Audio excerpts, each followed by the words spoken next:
அயோத்தி ராமர் கோயில் 11 நாட்களில் 11 கோடி ரூபாய் வருவாய். அயோத்தி ராமர் கோயிலில் 11 நாட்களில் 11 கோடி ரூபாய் காணிக்கையும் வரவும் 25 லட்சம் பக்தர்கள் சாமி தரிசனம் செய்துள்ளதாகவும் கோயில் நிர்வாகம் தெரிவித்துள்ளது. பாபர் மசூதி இடிப்பு வழக்கில் உச்சநீதிமன்றம் கடந்த 2019ஆம் ஆண்டு அளித்த தீர்ப்பை தொடர்ந்து கடந்த 2020 ஆகஸ்ட் முதல் பூமி பூஜை செய்யப்பட்டு அயோத்தியில் ராமர் கோயில் கட்டுமான பணிகள் நடைபெற்று வருகின்றன.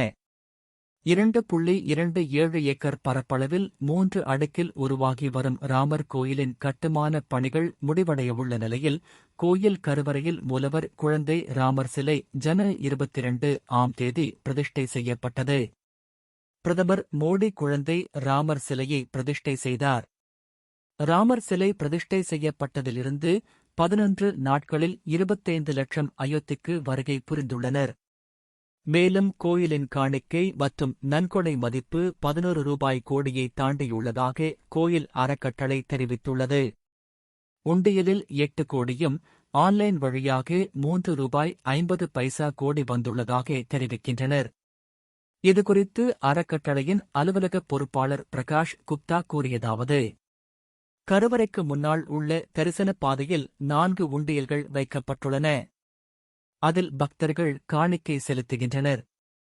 மேலும் 10 கணினிமயமாக்கப்பட்ட மையங்களில் கவுண்டர்களில் மக்கள் பணம் செலுத்துகின்றனர்.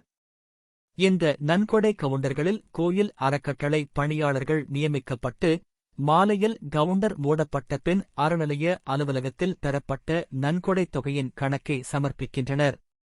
நன்கொடை காணிக்கைகளை 11 வங்கி ஊழியர்கள் மற்றும் 3 கோவில் அறக்கட்டளை ஊழியர்கள் அடங்கிய 14 ஊழியர்கள் கொண்ட குழு எண்ணி வருகிறது. நன்கொடை தொகையை டெபாசிட் செய்வது முதல் எண்ணுவது வரை அனைத்தும் சிசிடிவி கேமரா கண்காணிப்பின் கீழ் நடைபெறுகிறது.